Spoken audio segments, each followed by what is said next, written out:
राधे राधे। जय श्री कृष्णा। श्री राधा रानी की कृपा से हम भक्तों के पावन चरित्रों को श्रवण पान कर रहे थे। श्री लाडली जी की कृपा से हम श्री कृष्ण के अष्ट सखा में से एक सखा श्री सूरदास जी महाराज के पावन चरित्र को श्रवण पान कर रहे थे। आज श्री सूरदास जी महाराज के चरित्र का भाग 3 है। कल के चरित्र में हमने श्रवण किया था कि कल उन्हें अपने श्री गुरुदेव प्राप्त हुए, श्री गुरुदेव श्री वल्लभाचार्य जी प्राप्त हुए, जहाँ पर श्री वल्लभाचार्य जी ने उन पर कृपा की, उन्हें गुरु मंत्र कंठी पहनाई और कृपा करके उन श्री सूरदास जी के भीतर, उनके हृदय में भगवत लीलाएं, श्री राधा कृष्ण की मधुर मधुर लीलाएं स्फुरित होने लग गई।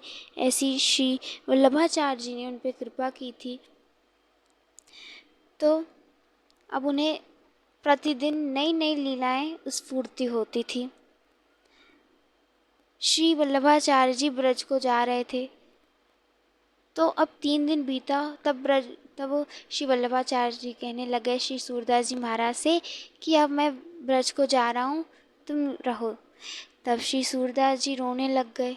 रोते हुए कहते हैं कि अब मैं आपके बिना नहीं रह पाऊँगा, अब मैं आपके बिना नहीं रह पाऊँगा, आप जहाँ जा रहे हो मुझे भी अपने साथ लेते चलो। ऐसा वे कहने लग गए श्री सूरदास जी महाराज कि अब मुझे भी आप आपके साथ ही रहना है, मैं नहीं रह पाऊँगा यहाँ पर इतने दूर। तब जहाँ वे रुके थे वहाँ से श्री वल्लभाचार्य जी ने श्री सूरदास जी महाराज को भी अपने साथ ले लिया। फिर दोनों ही जन, गुरुदेव और शिष्य, तब महाप्रभु जी और श्री सूरदास जी सर्वप्रथम गोकुल पधारते हैं, ब्रज में गोकुल जाते हैं। महाप्रभु जी तब श्री सूरदास जी कहने लग गए, अरे सूरदास, ये लो श्री गोकुल का दर्शन करो, ये गोकुल है। श्री सूरदास जी ने तत्क्षण श्री गोकुल को दंडवत प्रणाम किया। दंडवत करते ही श्री सूरदास जी के हृदय में गोकुल की लीलाएं, बाल लीलाएं स्फूर्त होने लग गई। वहाँ पर श्री ठाकुर जी का बचपन बीता था, तो वही बाल लीलाएं उनके हृदय में स्फुरित होने लग गई। पहले ही महाप्रभु ने श्री सूरदास जी के हृदय में संपूर्ण श्री भगवत लीलाओं की कृपा करके स्फूर्ति होने लग गई थी श्री महाप्रभु जी की कृपा से। इसलिए गोकुल का दर्शन करते ही श्री सूरदास जी के हृदय में बाल लीलाएं स्फूर्तित होने लग गई। श्री सूरदास जी ने मन में सोचा कि महाप्रभु को गोकुल की बाल लीला गाकर सुनाता हूँ। तब उन्होंने एक गाया, सो नितकरण पुनीत लिए घुटरुवन चलत रेणु तन मेदत सुरत वेश किए चारु कपोल लोल लोचन छवि गोरो चन को तिलक दिए। ऐसे श्री सूरदास जी ने उनकी श्री ठाकुर जी की बाल लीला में सुनाते हुए कहते हैं कि श्री ठाकुर जी बहुत छोटे हैं, अब घुटमुन चाल चल रहे हैं, मतलब घुटनों के बल पर चल रहे हैं।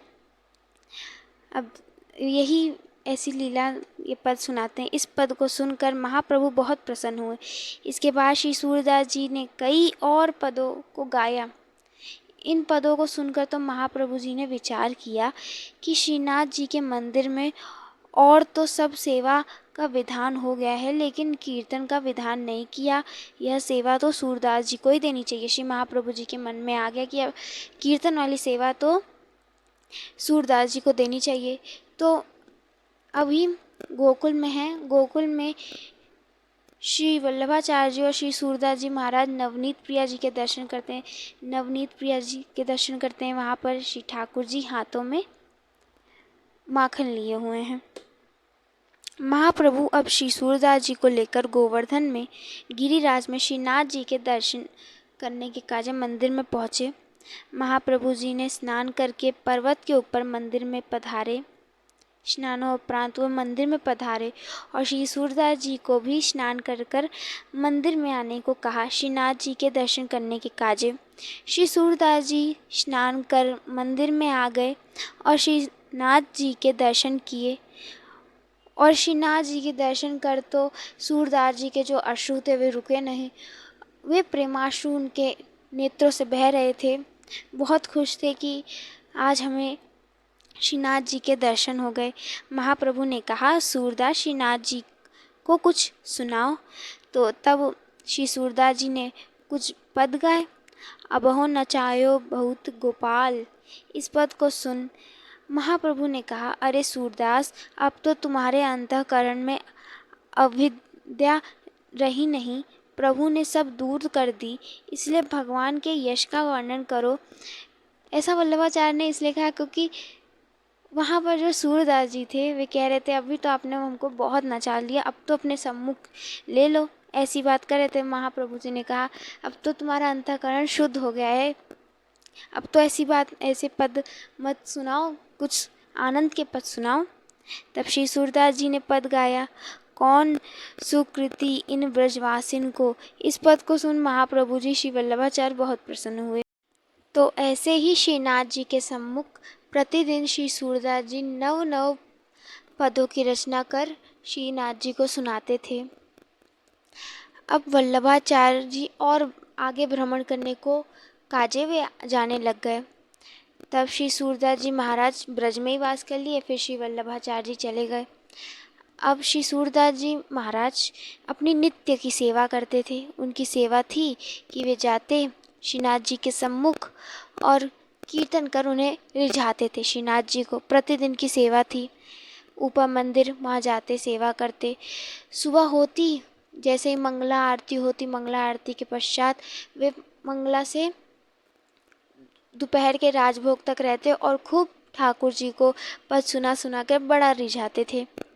और जैसे आज का दिन था, आज क्या हुआ, प्रतिदिन के भांति ही आज भी श्री सूरदास जी गए मंगला आरती में, श्रीनाथ जी को जगाया, जगाकर फिर उनको राजभोग तक खूब कीर्तन पद सुनाए। फिर दोपहर जो होती है, दोपहर में ठाकुर जी शयन काज चले जाते हैं, तो वहीं शयन हो गया। राजभोग के पश्चात वे ऊपर मंदिर से नीचे आए। नीचे आकर वे भी प्रसाद ग्रहण करने लग गए। उनके सेवक जो श्री सूरदास जी थे वे जन्मांध थे, हम सब जानते हैं। तो श्री वल्लभाचार्य जी उनके लिए एक सेवक नियुक्त करके गए थे जो उनको जगह जगह पर सहायता करते थे। तो श्री सूरदास जी उन्हीं सेवक से प्रसाद पाए, प्रसाद मिला उन्हें। आज सेवक उनको प्रतिदिन वो सेवक प्रसाद, जल आदि आदि वस्तु दे के जाया करता था। तो आज भी जो सेवक था वो श्री सूरदास जी महाराज को प्रसाद दिया, परंतु वो श्री सूरदास जी महाराज को जल देना भूल गया। वो जल देना भूल गया और कहीं चला गया।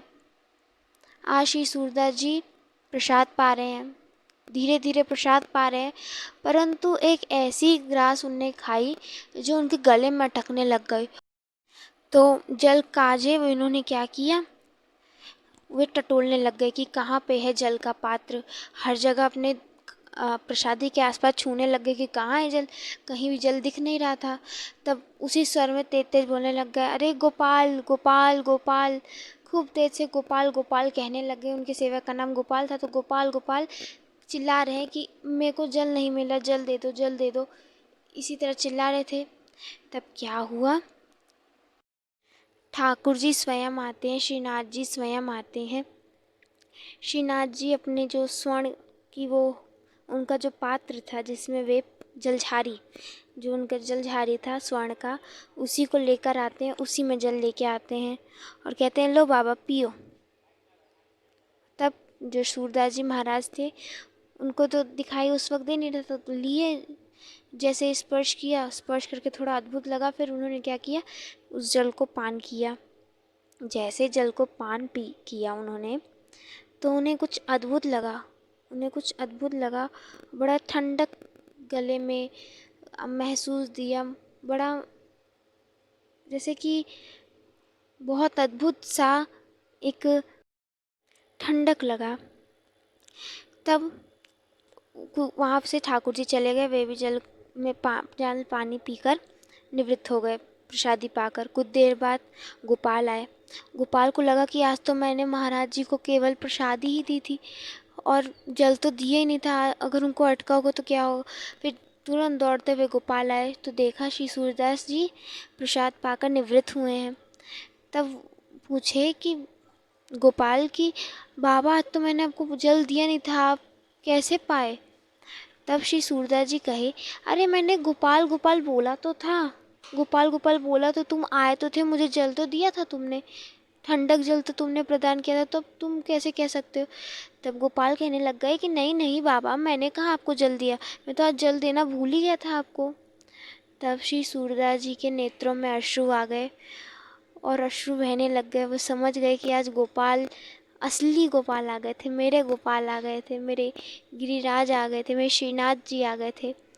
और गोपाल ने देखा, जो वो गोपाल था उनका सेवक गोपाल, उन्होंने देखा कि बाबा के हाथों में स्वर्ण की जलझारी है, जिसमें ठाकुर जी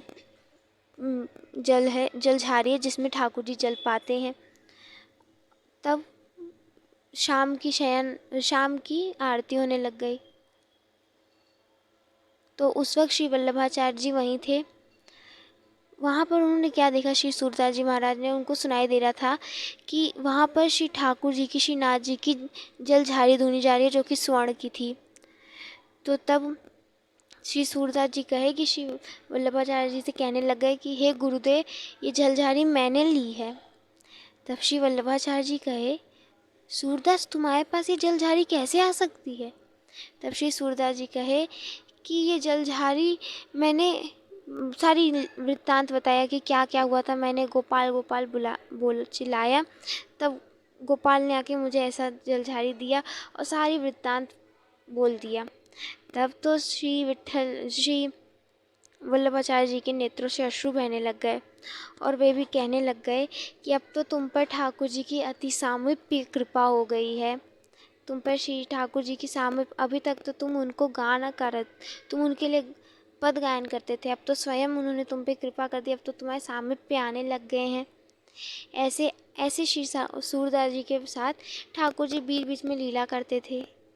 एक दिन क्या हुआ, उस वक्त कोई नहीं था, एक दिन की बात है, कोई नहीं था श्री सूरदास जी महाराज के पास।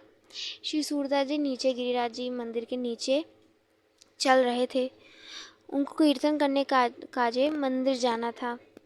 तो बीच रास्ते में ही एक गड्ढा पड़ता था, वो गड्ढे में श्री सूरदास जी महाराज गिर पड़े। जैसे ही गिरे, गोपाल गोपाल, हे श्रीनाथ, हे प्राण वल्लभ पुकारने लग गए। पुकारा, खूब पुकारा कि हे नाथ बचाओ, मैं गिर चुका हूँ, मुझे बचाओ, मैं गिर चुका हूँ, मुझे इस गड्ढे में से निकालो। और जो गड्ढा था काफ़ी गहरा था, काफ़ी गहरा। और कहने लग गए कि उठाओ मुझे यहाँ से, उठाओ हे नाथ। ऐसे उन्हें कई देर हो गए। तब श्री सूरदास जी पद गायन करते कहते हैं कि हे नाथ, तुमने सब पर कृपा की, तुमने प्रहलाद जी पे कृपा की, तुमने सब पर कृपा की, क्या मुझ पे कृपा नहीं करोगे, तुम ऐसे हो। ऐसे आरोप करने लग गए श्री ठाकुर जी महाराज, श्री ठाकुर जी पर। तो श्री ठाकुर जी कृपा करके आए और कहने लग गए, अरे बाबा क्या हुआ, अंदर गिर गए, खूब तेज से बोला और कहे कि ये लो बाबा, मेरा हाथ पकड़ो और आओ। तब श्री ठाकुर जी ने अपनी भुजाओं को लंबा किया और श्री सूरदास जी को हाथ पकड़ाया। अब जैसे श्री सूरदास जी ने उनका हाथ पकड़ा, हाथ पकड़ते ही वो समझ गए कि ये मेरे ठाकुर जी आ गए, मेरे श्रीनाथ जी आ गए हैं। हाथ स्पर्श करते ही मात्र उनको समझ में आ गया कि ये मेरे नाथ आ गए हैं। तब उन्होंने पकड़ा हाथ, और पकड़कर जब श्री ठाकुर जी ने उठाया उस गड्ढे में से, तब निकले। और अभी तक श्री सूरदास जी महाराज ने श्री ठाकुर जी का हाथ नहीं छोड़ा। तब जो ग्वाला आया था वो कहने लगे, अरे बाबा मेरा हाथ छोड़ो, मुझे जाना है, मेरा हाथ छोड़ो।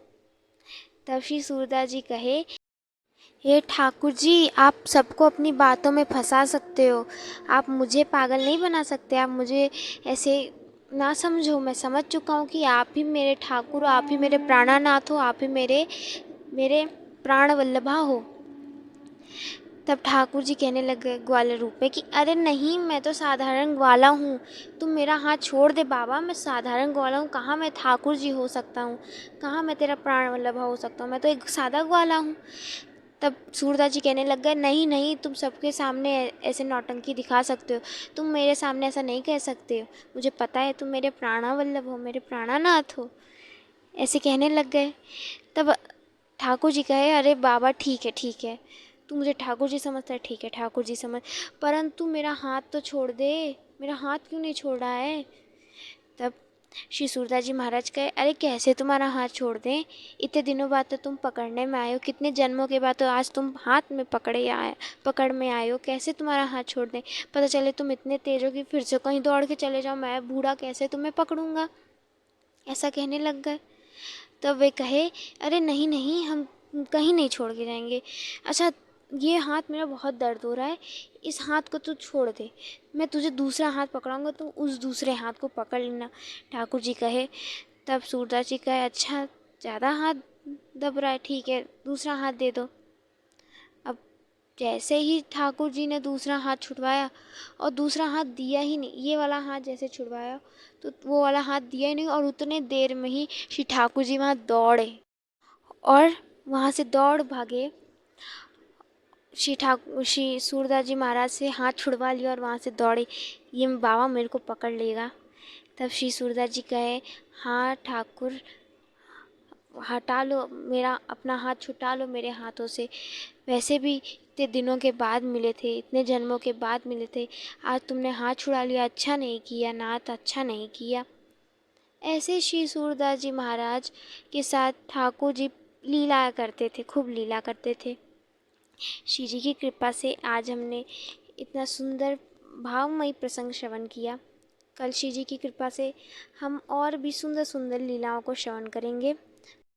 श्री राधा रानी की कृपा से हम इतने सुंदर सुंदर प्रसंगों को श्रवण कर रहे हैं। तो मेरा अनुरोध है कि जो भी इन ठाकुर जी के भक्तों के साथ जो भी श्रवण कर रहे हैं प्रसंगों को, उसे आप मन में सोचिए कि कैसे कैसे कैसी श्री सूरदास जी महाराज के साथ लीला होती थी, कैसे श्री कुंभन दास जी के साथ होती थी। इसे मनन करने से और सुंदर सुंदर आपके अंदर चित्त में भाव प्रकट होगा। उस भाव प्रकट होगा तो शायद ठाकुर जी जल्दी दर्शन भी दे सकते हैं, ऐसी मेरा भाव है। तो यही अनुरोध है कि आप सभी सारी जो लीलाएं इसे श्रवण करते करते इसका मनन भी करें, अंदर उसे सोचते जाए कि अच्छा ऐसे ठाकुर जी ने पकड़ के उठाया, ऐसे ऐसे श्री सूरदास जी के साथ उन्होंने लीला की, ऐसे हाथ छुड़वाया, ऐसे मनन किया करिए, यही मेरी आप लोगों से विनती है। तो अभी हम यहीं पे विराम देते हैं, तब तक के लिए आप सभी भक्तों को राधे राधे, जय श्री कृष्णा।